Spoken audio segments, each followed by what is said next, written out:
Welcome back, y'all. As y'all know, there was a bunch of chaos over the weekend. I just wanted to basically tap in with everybody and, see how y'all,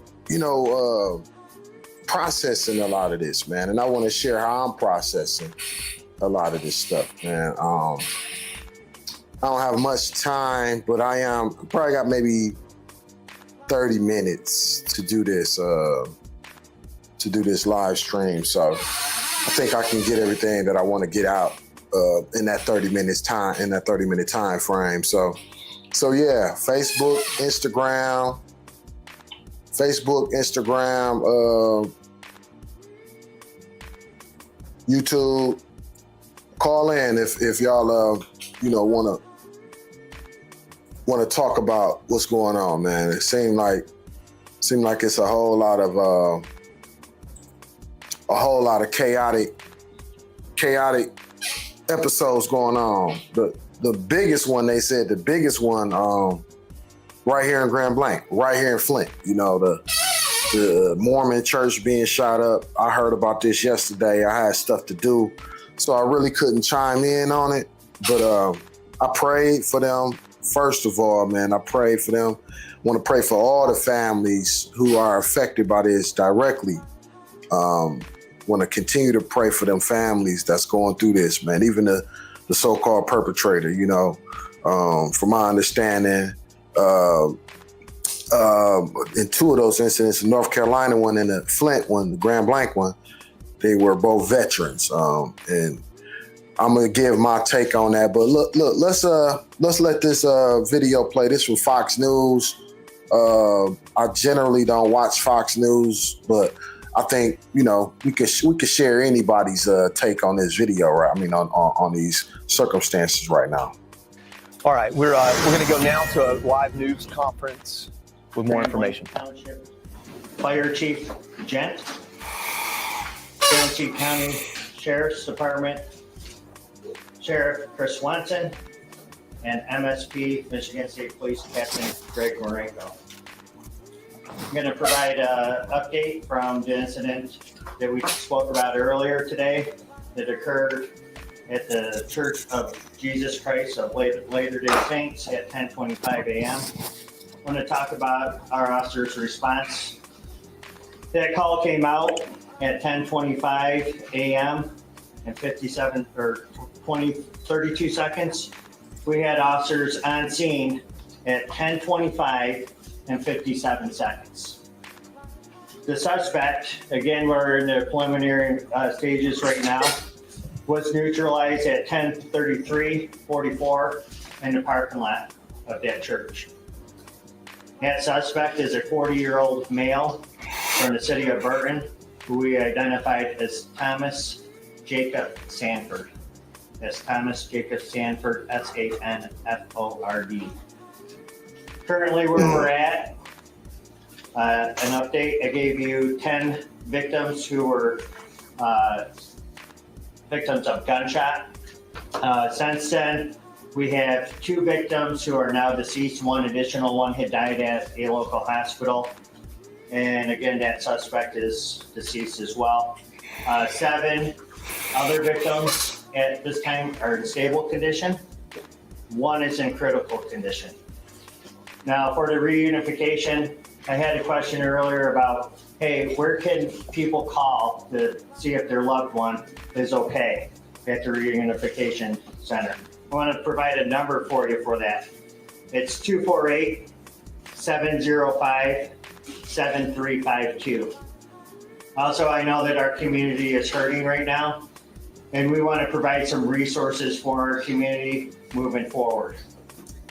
At the Genesis Athletic Club in Grand Blanc for Monday and Tuesday from 8 a.m. to 8 p.m., we will have services for the community. From Wednesday to Friday, those services will be available to our community at the Grand Blanc Senior Center. That's all I have for now. I will give you another update, another press conference at 8 p.m. Thank you. Hey, Sean Hannity here. Hey, click here to subscribe to Fox News YouTube.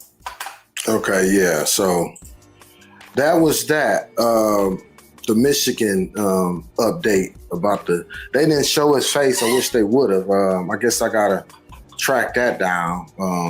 Generally, it's crazy. Something happened in New Orleans, and they got their pictures all over. They when they did the update, they want you to see them black brothers. It was some black brothers in New Orleans did something. I don't even know.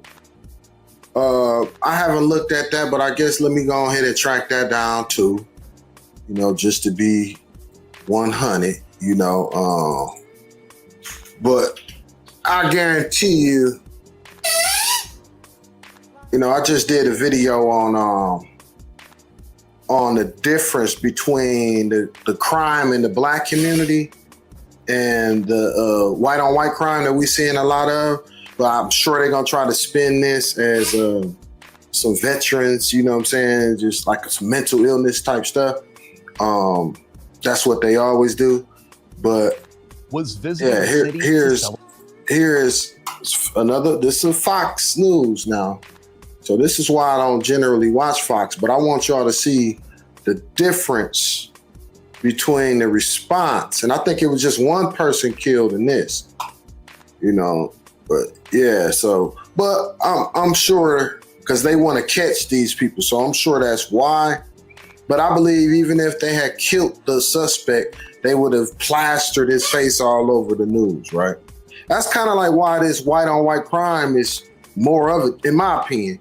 I believe more of it is going to keep happening because they always, like in general, the narrative is they try to make sense of white on white crime. They try to make it make sense, explain it away. They a lot of the crime, they don't even report it. They try to, suppress it to keep the property value up. They don't want the real crime statistics to get out in a lot of these places. I know firsthand, Grand Blanc, wish they didn't have to broadcast all this bad press. You know what I'm saying? So places like Grand Blanc hate that this is happening, and because it's going to bring the property value down. People will move. They don't want that. They don't want all black people to move out there. It's a lot of black people moving out there. They don't want us all to move out there. They had to change the name because Grand Blanc means Great White. They had to change the Grand Negro. Yeah, but let me show this video too of the New Orleans shooting. It says leaves 1 dead, 3 injured. So yeah, this it's classified as a mass shooting, something like what Charlie Kirk will say. Celebrate a birthday. In the early hours of Sunday morning, shots rang out near the foot of Bourbon Street, leaving people running for their lives. 3 women and 1 man were shot during the incident, and NOPD tells us one of the women died at the scene. We know her to be 33 years old. She has a Rest in heaven, her. sibling who was also shot. They say one of the women was also grazed and later found near Canal in St. Charles and taken to the hospital. NOPD Police Chief Ann Kirkpatrick arrived at the scene as investigators canvassed the area and says the woman killed was simply in the wrong place at the wrong time. It's an unfortunate event because this young lady was here from Chicago celebrating a birthday. So yeah, she is an innocent bystander. I'm gonna make sense of this. Information we can see from videos, and I know the popular opinion is to not try to make sense of when black people do, but I'm gonna make sense of this because in our community we try to make things make sense too. Now, New Orleans, we all know, if y'all watch that Netflix documentary, the whole city was basically just traumatized. I'm gonna say all crime in New Orleans post Katrina is related to the trauma that they have endured in that city. So that's just like how they're trying to spin the Grand Blanc and the North Carolina shooters as former veterans, traumatized. Everybody in New Orleans which are traumatized. Yeah, that need to be a real thing. Recognize they trauma too. Yeah, real talk. Yeah, because some people was traumatized after a natural disaster came through. The president at that time act like he didn't even want to go down there. And then, the response to people basically just trying to survive at that time was they criminals, look at they looting. But when the white people were shown on them cameras in New Orleans, they found some bread, they found some food. See, so it's always a narrative. See what I'm saying? And we ain't supposed to speak on it though, right? Y'all crazy as hell. We're gonna speak up on it more. So that was the New Orleans shooting and my breakdown of what that was, right? So that's all I could do. It's called Marlon Speaks Live and give y'all my personal opinion on it. If you don't like it, just, log off or I can block you. So now let's look at the North Carolina shooting update. And like I said, man, like I'm praying for everybody because like I've been speaking on this. So I knew this kind of stuff was going to keep happening. And I know the narrative going to keep happening too. Okay. On Saturday at approximately 9:30, members of the Southport Police Department were dispatched to cause of shots fired with multiple injuries at the American Fish Company at 150 Yacht Basin Drive here in Southport. Reports came in rapidly of a boat sitting in the waterway. Reports of a subject shooting multiple patrons of the establishment. Unfortunately, 3 were wounded fatally. We have 5 injured that are at area hospitals still receiving care. The boat fled the ICW toward the Oak Island Bridge. Shortly after 10 p.m., the Coast Guard observed a single individual matching the description of the shooter loading their boat at a public boat ramp in the area of Northeast 55th Street on Oak Island. Coast Guard crews detained the suspect, who was held at the Oak Island Police Department before being turned over to several members there, including the Southport Police Department, Brunswick County Sheriff's Office, Marine Fisheries, and the Oak Island Police Department. We believe that this was a targeted location. He acted alone. This is highly premeditated from what we're seeing at this time, and we feel there are no other threats to our community. Yeah, so they said he was shooting from a boat. Man. Wow. So yeah, I just wanted to share that, and give my perspective, man, on that. I don't want to harp too much on the exact details of what happened. A lot of that stuff is so traumatizing, especially for, I don't want to, this social media, I don't want nobody directly affected by this to keep reliving that, that scene. I heard the update is just 5 people that died in that Grand Blanc shooting and fire that happened. Also heard yesterday that the leader of the Mormon church, he died yesterday. So I don't know if those two things are connected or not.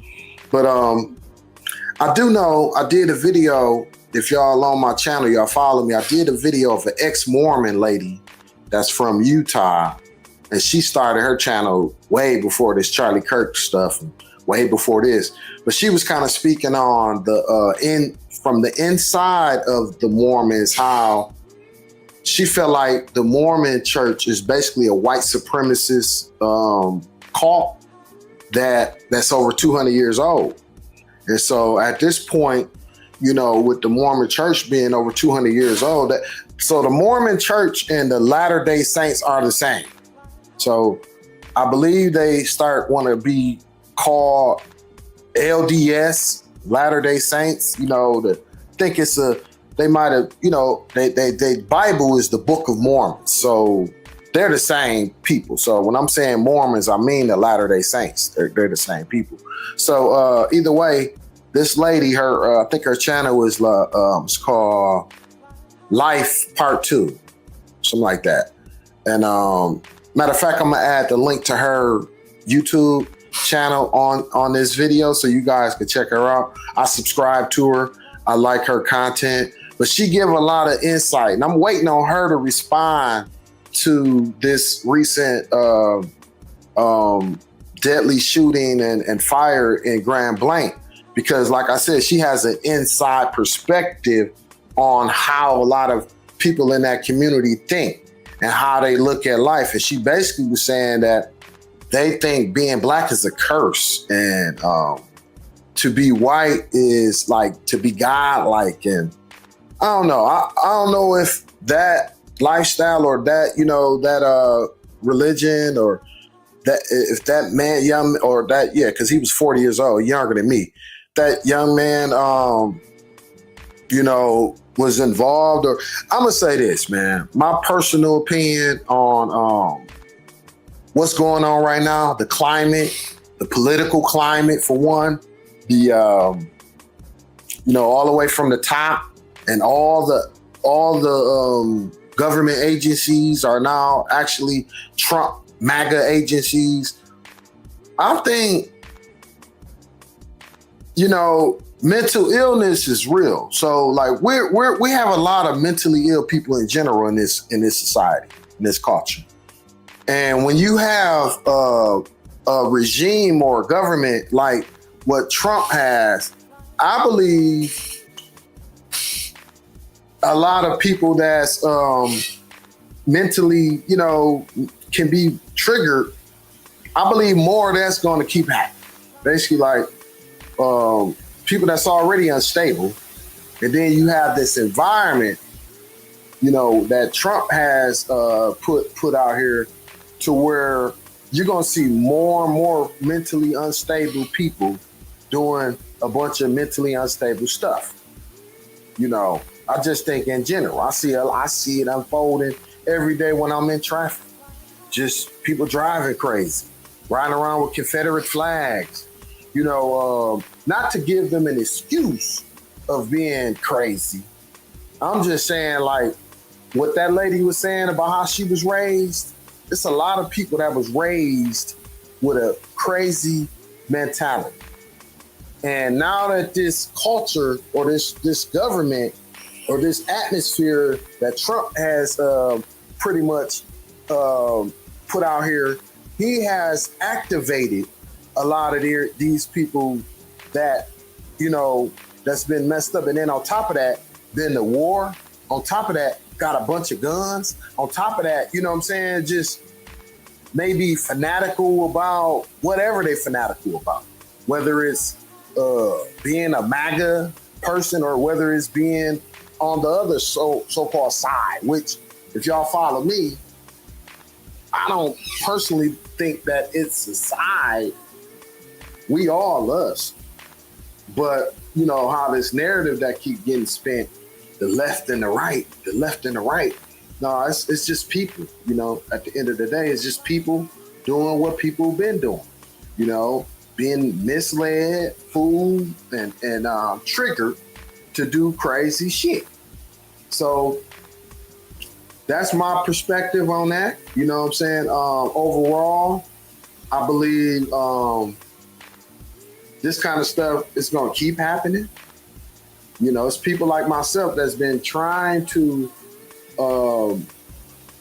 ring the alarm, so to speak. Ring the alarm on what we think, you know, we should be ringing an alarm on. And guess what? It's people like us that don't get noticed. It's more of the ones with the narrative. They're getting all the attention. Trump getting all the attention. His cohorts getting all the attention. So, I don't know. My take on everything overall, man, is, you know, what the majority saying nowadays, them the ones that's on the wrong side of history. So a lot of the people that's sounding like they might be crazy, like when I say everybody black, you know, that's me saying that white America especially have to get in tune with who they really are at this point. Just like black America been having to try to address that within our community. We've been having to look, man, damn, we got gang violence, we got drugs, and within our community, we have been looking at ourselves, looking in the mirror, coming to terms with all of the heinous stuff that happens within our community.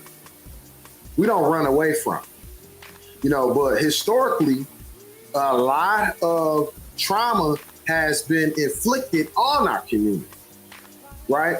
From the outside of our community has been inflicted on our community. So that definitely played a part in why a lot of people in our community today, you know, and post-civil rights era are behaving the way that they behave. You know, it was a time where, the black father might have was in the home more. Yeah, it was. But guess what? On the surface, it may seem, oh, they're peaceful people. No, we were just being traumatized. A lot of the men back then were being traumatized by white men. A lot of the black men were being traumatized by white men and pretty much threatened, guns pulled on them, losing their job, getting fired, holding money over their head, all types of mental violence, all types of, you know, the lynching, so physical violence. You know, everybody couldn't get lynched, but those lynchings were like mostly mental violence, you know, as a sign to look to other black men to stay in your place, to stay in your so-called place. Yeah. If we were doing good in communities, guess what? They came and burnt them up, put highways through them. Yeah. So we suffered from violence and trauma from the outside of our community first. That kind of set the foundation for the ones of us that aren't trying to be in tune with who we really are, to believe what they told us about ourselves and start to hurt ourselves. So that hate for our community is on autopilot from within our community at this time. And that's what's going on. That's how we interpret it. But guess what? That still don't negate or take away from the choices that any individual do within our culture. Trust me, we don't like to see crime. We don't like to see people hurting nobody within our community, even outside of our community. Even with the history of white America hurting our community, guess what?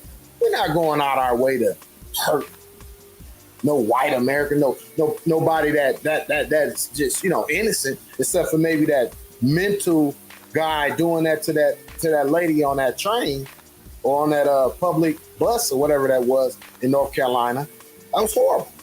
Within our community, we don't co-sign that. That's horrible. That was a heinous act. Yeah, and that hurt to even see it. And to see the response from the people seeing it seemed like they were just watching. But that what I would classify a mental, not a black, a mental issue. Yeah, trust me. It's some mentally traumatized people within our community. Most of the ones that's meant, they are the ones out there shooting at each other. Trust me. Just like that New Orleans thing. I would say that them people in New Orleans that did what they did are traumatized mentally too. The black on black crime is a perfect example of what I'm talking about. Those are traumatized human beings that end up being susceptible to all types of either joining gangs, using drugs, you know, whether or not their background they had a father in the home or not, that definitely play a part. You know, for all these different things, don't nobody want to see it. You know, the violence. Don't nobody want to see that. So our community do not co-sign violence, and to the contrary, we are actually hard on our people about it within internally. You just don't see a lot of it being broadcasted. But yeah, we very hard on our people that commit crimes, especially on each other. But the phenomenon within white America seems like they want to explain it away, treat it all as an isolated incident. One don't have nothing to do with the other. When it's black on black crime, oh, it's all connected within our community. The narrative, that's the narrative. And I'm saying that each one of these things within our community are individual things as well. So I agree with if y'all saying that these things aren't connected, they are not connected within our community, except for across the board, we have been traumatized by white America. Yeah, across the board. And guess what? I will say that trauma that has been inflicted on our community, it actually affect the white community too. Because guess what? It make them think that they can get away with shit. Yeah, that's the real victim. Somebody that think that they can get away with shit, no accountability, historically, no accountability. So guess what? These people, this generation seem like they tired of hurting black people and getting away with it. They want to see, they think if they can get away with hurting black people, our community, and getting away with it, then guess what? They feel like they can hurt white people and get away with it too. And that's the monsters that has been manufactured, I believe, in this country with that ideology. But I'm gone, man. I got to go do something. I got to take care of some business. Y'all enjoy y'all day. I'll be back later on. Actually, I'll be back later on with a special guest, my big homie. I need to hear his perspective on this same type of content, on this same type of subject. And so I'll be back. All right, y'all have a good day.